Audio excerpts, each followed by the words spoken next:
Are you ready for less drama with the transfer portal and NIL with college football? So am I. I'm about to explain to you why that's going to happen in the near future.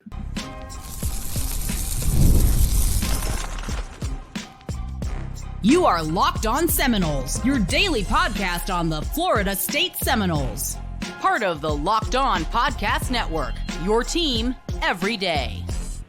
Hello and welcome to Locked On Seminoles. I am your host, Brian Smith. Thank you for the everydayers that make this a great show. Truly appreciate you making this the first listen for you each and every day. Today's show is brought to you by Gametime. Download the Gametime app, create an account, and use code LOCKEDONCollege for $20 off your first purchase. Terms apply. Today's show is about a learning process that I've been undergoing for quite a while, and I've finally gotten some information that I was happy about from another podcast, ironically. And to be honest, it couldn't have made me even any happier than I am. NIL and the transfer portal make life very, very difficult for guys like me in the recruiting industry, guys that are just covering the beat in college football, newspaper writers, etc., because we don't even know who the rosters are going to be from day to day. It's a nightmare. And college coaches, I can assure you from personal conversations, like it even less. Fans, I haven't met anybody that was really excited about it unless they knew somebody that was getting a big NIL deal. So here's the gist. There's legislation coming soon with coaches and with administrations, all the players, everybody going to have to get together on this. And I don't know if it'll end up being a federal deal or what, but colleges are still going to do it individually.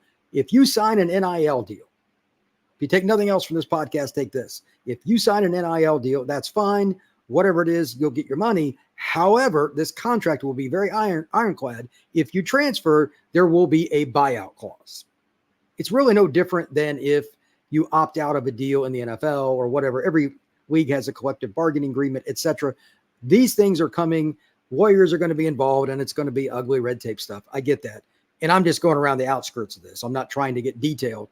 But John Bryce from Football Scoop talked about this recently, and I picked it up on a podcast. It was really helpful information, and he's as dialed in as about anybody. I think this is very important for a number of reasons. And I've got literally more than a sheet of paper, just generic notes, not even detailed on why this is going to impact Florida State and every other school in college football. And by the way, here's spoiler alert, it will be positive more for Florida State than most other programs. And I'll get into that here in just a moment.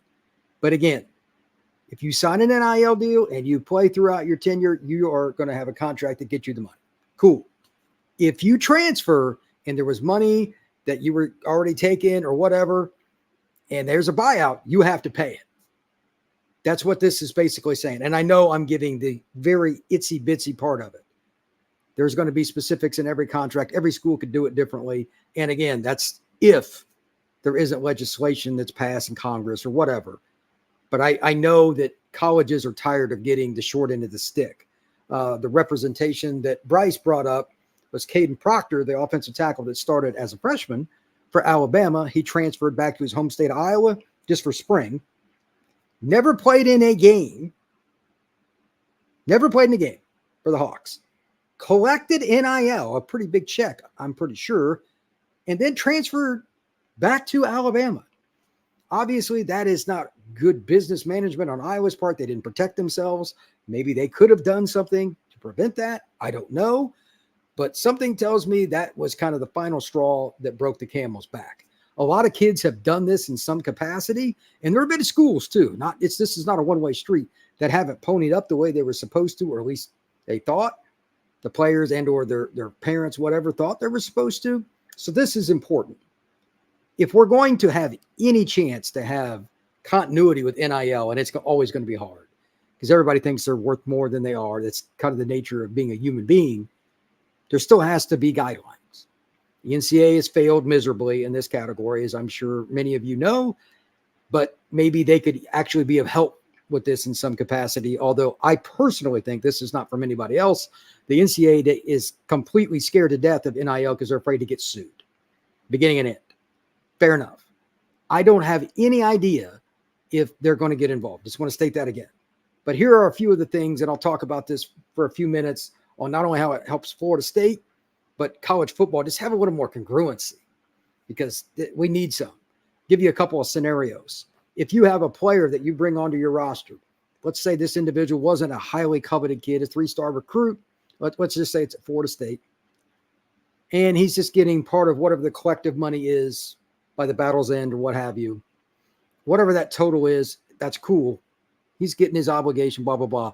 But he knows at Florida State there's a deeper depth. Let's say it's a DB. Obviously, I've talked about this a lot. Florida State is loaded at defensive back. He wants to play. So he's going to transfer. Cool. It's no big deal. He was just getting the basic. It wasn't a special individualized transfer deal. He may not have to have a buyout. That's different. But if he had signed something, or if it's in their bargaining agreement, again, this gets into lawyer talk. There's no easy way to do this. Then he might have to pay a buyout. You're going to protect yourself from being in a situation where a guy comes in and balls out. It happens. 3-star kid overlooked, ends up being a true dude, maybe as a freshman or sophomore, and some school tries to steal him. Bama tries to steal him. Texas tries to steal him, whatever. There's a buyout. Well, you can say, oh, well, that school could pay that buyout. They could, but at least it's a hindrance. That's one. Two, I have no idea how big the buyouts will be. No clue.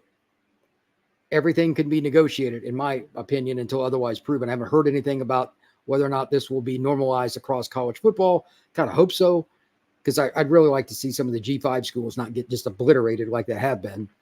But right now they are. And two, this is the other big part of this. You're going to have roster continuity. Would you like more loyalty for Florida State and everybody else? Of course you would. I'm not going to go into names, but there were a few guys that left Florida State in the last year or two, not because they got beat out or whatever. It was due to NIL. They thought they were supposed to get more. See ya. You have to earn to play. You have to earn your playing performance to a level that you get a certain level of NIL. Shocker. There are a few guys that didn't think that way, and they're gone. Florida State is actually one of the, as far as the prominent programs in college football, has been kind of lucky in that regard. I'm sure there have been other discussions, but guys actually leaving hasn't really hindered them. They've been fortunate. Other schools, not so much. And it's inevitable if something like this doesn't get done pretty soon, the legislation I'm talking about, or at least schools, just all of them, if they're smart, hiring lawyers say, if we're giving you NIL, you're signing a buyout. And if the kid doesn't want to come, see you later. If the school says, okay, we'll still do it, that's on the school. I don't have any remorse for them. Let me get that in there too. Here's another scenario. You take an elite player, somebody that is a top 10 national recruit, obviously coveted by 30 to 50 schools. He signs with your institution. He goes ahead and he signs that buyout. Maybe he pays it out and transfers. That can happen. That sucks, but that's part of the deal. You signed it. If he has a way to get out of it, I don't know, maybe he's making $400,000 a year, whatever it is. I have no idea. If he has the means to do so, maybe they have to go get a one. I have no idea, because it depends on how much they blow their money. A lot of 18-year-olds do that. They can go ahead and pay the buyout. But they might get to a point where some of these schools are like, especially the elite programs, Florida States and Georgias of the world. If you're coming here, we're giving NIL, the buyout's going to be ugly. If you want to win, you're committing to our institution. This is my prediction. I did not get this from anybody else. This is something that I am hardline on. I've said it a billion times in the last month or so. I am completely all in with a handful of schools that are telling kids, bye-bye, see you later, take your idiot agent off the street. And there's a bunch of them that I know about that are trying to circumvent more money after they enroll or at the end of the recruitment. When there's nobody else left, they try to play leverage games, just completely underhanded. I have no remorse for those kids when, whether it's Florida State or somebody else, Texas A&M, whoever, says bye-bye. You have to have loyalty for your roster, and you need good people on your football team, just like you need good coaches, good administrators, good fans, everything. It all works together. We're going to talk a little bit more about this here in just a second on Locked On Seminoles. But before I do, think about this. How much would you think, and I'd like you to comment on YouTube about this, is a good number for a buyout clause for an elite recruit that's making, like, let's say during his tenure at Florida State, he made $1 million, 4 years, whatever. Let's just use easy math. What should the buyout number be if he leaves after year 2? And it would be reduced, over time. But like, he's played 2 years. He's a really good player, and he's headed off to another institution once they hit the portal. What should the buyout be? I'm going to leave you to that. We'll talk more about it here in just a second on Locked On Seminoles. All right. If you haven't yet, you should download the Gametime app. We love our fans, and we're committed to ensuring we have an outstanding experience when you buy from Gametime. Our team is proud to offer you the most flexible customer service policy in the ticketing industry, so you can get rest assured that we're going to get your back, with the confidence knowing your purchase is covered by Gametime's Ticket Exchange. Gametime's Ticket Exchange includes the lowest price guarantee, event cancellation protection, 24-hour returns on the guarantee, job loss assurance, and on-time ticket delivery. The only thing that you really have to do is just download the app, check it out. You can do a couple of things on there and type in something like Florida State football. It's something I've done, and it's pretty easy. And you can find a game, whether it's baseball, basketball, football, whatever it is, get the venue, click on it, and click on a seat and see your sight line to the stage, to the batter's box, to the midfield, whatever it may be for the event you're at in a few seconds. It's pretty cool. Gametime's a pretty cool app that allows you to do a lot of different things. So take the guesswork out of buying NBA tickets or college football tickets or anything else with Gametime. Download the Gametime app, create an account, and use code LOCKEDONCollege for $20 off your first purchase. Terms apply. Again, create an account and redeem code LOCKEDONCollege for $20 off. Download Gametime today. Last-minute tickets, lowest price, guaranteed. So let's talk about a couple of scenarios on why I think the overall change with this, and I don't know the date in case anybody wants to ask, why this is going to impact things dramatically. I touched on it a little bit a few minutes ago, and here's a couple of other things to bring up. There's just too much underhandedness in general. I'm putting it very mildly with college football, because one player can change your roster. Basketball especially, it's even more so. But in football, in certain circumstances, it can. Think about this. The difference between the December transfer portal and the spring is this. The spring window is after spring practice has concluded. It's by design.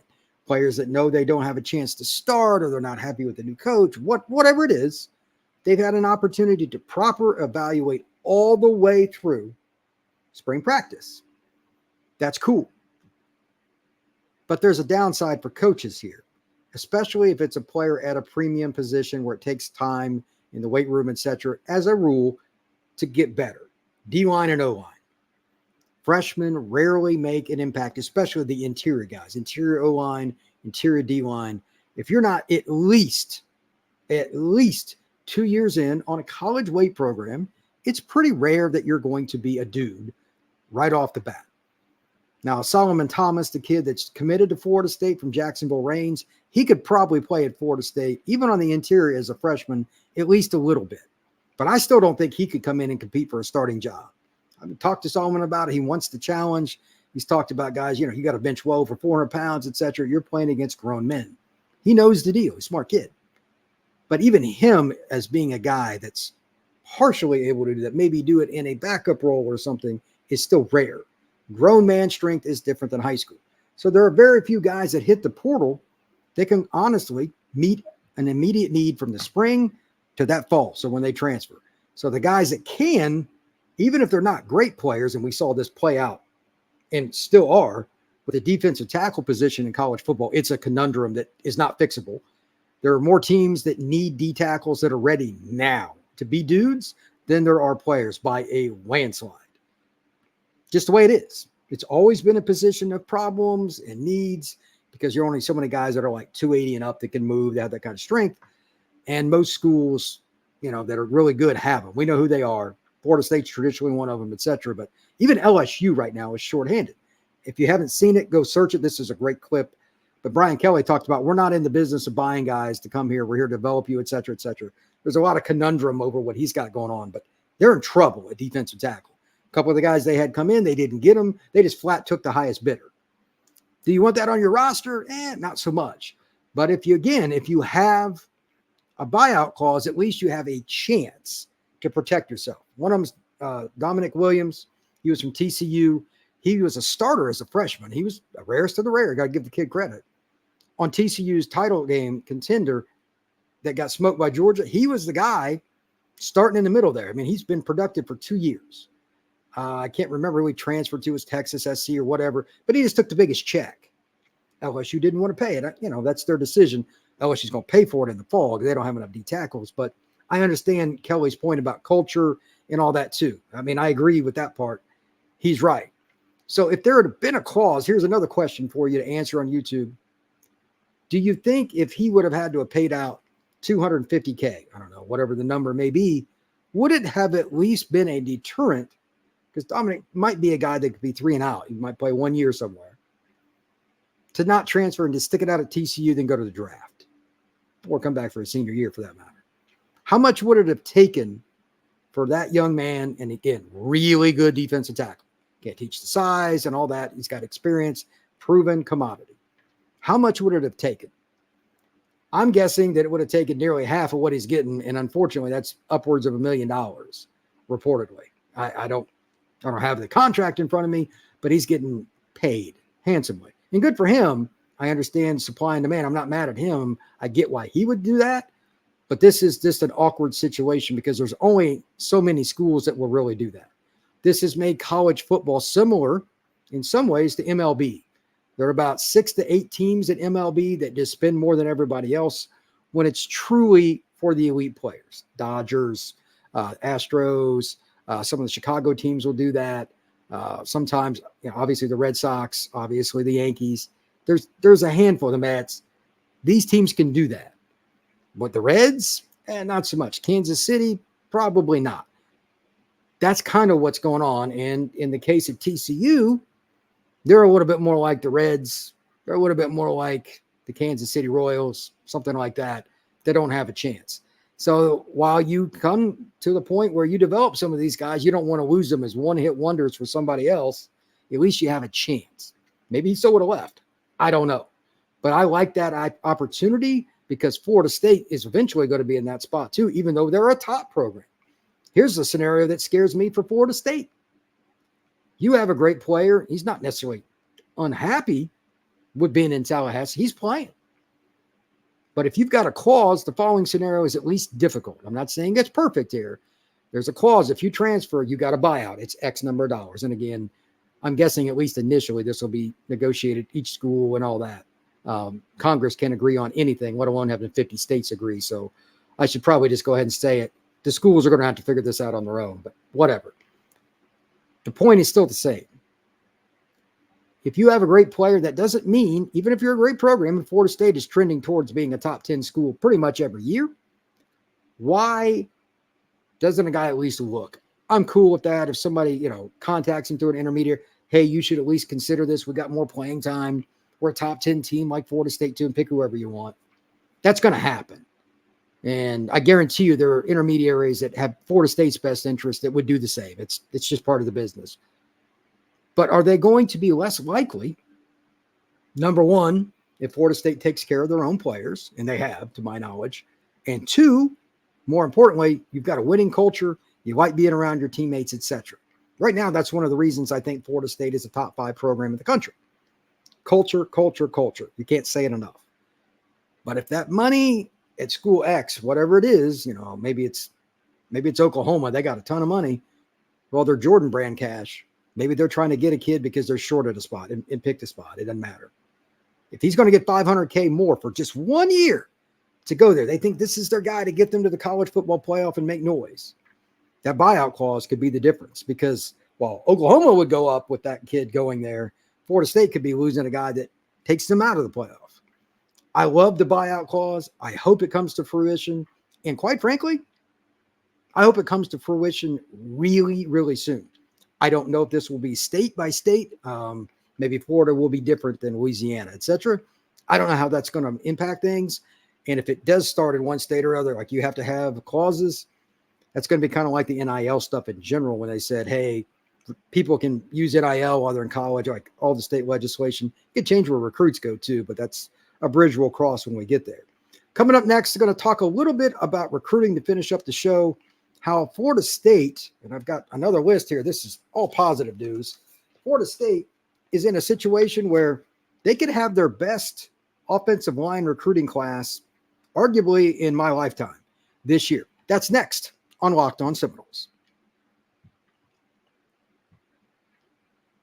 All right. If you have not downloaded Monopoly Go yet, you should. It's a great game because you can team up with your friends. You can have time tournaments where you work together to build up each other's boards, have fun winning together, and win prizes. But you can get on all kinds of different things with all the different games they got going on. Unique stickers. You can trade with a couple of different albums for big prizes. Cool new player pieces to travel with your boards, and all kinds of different things with emojis. You can have fun with your friends as well.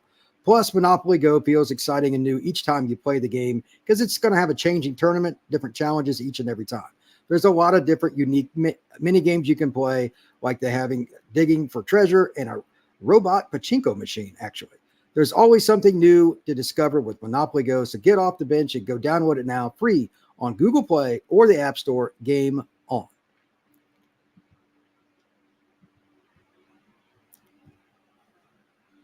When was the last time Florida State had a truly knockout offensive line recruiting class strictly from the high school ranks? I'm going to let you think on that and percolate for just a second. For me, I don't remember the last time they did. And here's how I would use it as a barometer. At least 3 guys that are in the top 150 of like all the rankings. Straight up, no doubt about it. These are NFL players, at least 3. Maybe I'm missing one class, but it hasn't been in the last 3-4 years. But at least 3 guys that all the major, not one, all the major services had them in the top 150. When was it? Has it happened? Maybe under Jimbo. He was a pretty darn good recruiter, but that's been farther back than I'm going to go look. And that's not recent enough either. Florida State needs to get back to that point. And to be honest, digging into it, I'll admit, I'd miss they're doing better than I thought. It was improving, but the list, there's just so many guys. They're going to get some of these players, and I'm going to talk a little bit about them right here to finish up the show on Locked On Seminoles. Player 1, this is a kid that is like his athleticism and his size, 6'5". Plus Ty Haywood, he's out of Denton, Texas, just north of Dallas, plays at Ryan High School, tradition-rich program. He's got TCU already. He's getting ready to go to Bama end of the month. He's got A&M June 7th, Oklahoma June 14th, and the Noles get the last visit. Do note, Florida State's biggest recruiting weekend, for whatever reason, they're having most of their players, most, not all, that come in for official visits is June 21st. That's their big weekend, and it is also, this is an important note, the NCAA's last weekend to host official visits. So any young man that treks to Florida State then, that'll be their last visit. That's it, unless they go into the fall. Now, that can happen, but the summer visits end. Once it gets into September, I think once you have a home game, you can have official visits again. But most kids, just from talking to them face-to-face, Twitter, text messages, etc., they want to do official visits in the summer and be done and enjoy their senior year. And I quite honestly don't blame them. For high school coaches, I know for the most part are a big favor of that too. So Ty Haywood, offensive tackle. This is a kid that Florida State has a chance at. He's not talked about as much as some other kids, but he's a national top 100, the top 200 player. Excuse me. And I don't think that enough people realize how important offensive tackles are. What I was just talking about with the portal in the last 2 parts of this show, you could alleviate it with getting the big guys out of high school, D-line and O-line in particular, because it just takes longer to develop. You never want to get shorthanded on O-line again like Florida State was about 3 years ago.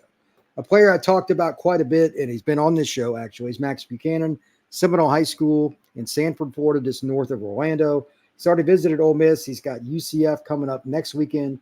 Florida State will get June 7th, right after Clemson on May 31st. Miami is getting the June 14th visit. I don't think he has one the last weekend, although things could change around for Max. Florida State's got a great shot there. Interior offensive lineman, elite player. Center most likely, but I've asked Max about it, and he's cool with playing guard too. Florida State's going to need somebody to replace Mo. If they get somebody to kind of be the holdover guy next year, I think Max could even possibly be good enough in 2026 as a redshirt freshman, be the starter for Florida State. He's a really good player. Zaire Addison, Sumner High School, just south of Tampa. Actually texted with him today. He was set to go visit UCLA. He confirmed he's going. He's got coming up UF on the end of the month on the 31st. He's got Oregon, June 7th. That's a school that's definitely in the mix. He likes Oregon a lot. He likes Penn State quite a bit. He's got them June 14th. And then again, he's got Florida State as his last visit. I don't know who the leader is. His list has changed quite a bit. It's possible somebody else could get in there, but maybe it's somebody else kind of sneaks in there. But I think that's going to be the it for him for the visits, unless he takes one in the fall. He's not concrete on when he's going to decide, but this is a really good player, and Florida State would do well to get it. Solomon Thomas, I've talked about it 10 times on here. Got to get the kid. He's committed, but he's taking visits. Florida really, really scares me here. They're doing a good job with him. That's June 7th. Florida State does get the last visit June 21st. LSU is going to get a visit May 31st. They're probably going to lose both their tackles to the draft after this year. I don't know about inside guys, and Solomon wants to play inside, so that may not impact him as much. But this is anybody's race. Miami's also in it. He probably will take a visit there. Here's a kid that kind of doesn't fit the normal profile for the footprint where FSU recruits. Rowan Byrne, New Rochelle, New York. I believe it's just outside of the city of New York. Iona Prep. They've had some players over the year. Florida State on June 14th. This is a massive offensive tackle, big body guy. I think he would be better as a right tackle, could possibly play inside. But again, big body guy, kind of like you would think of old school Michigan or something like that. Big time player, but not from the normal footprint. It's kind of interesting. Florida State's in on him.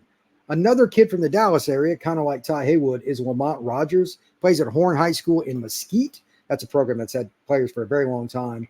Coming up next weekend, not this, but next weekend, SMU will host him. He's got Missouri at the end of the month.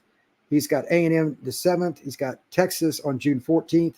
He took an unofficial to Florida State on April 20th.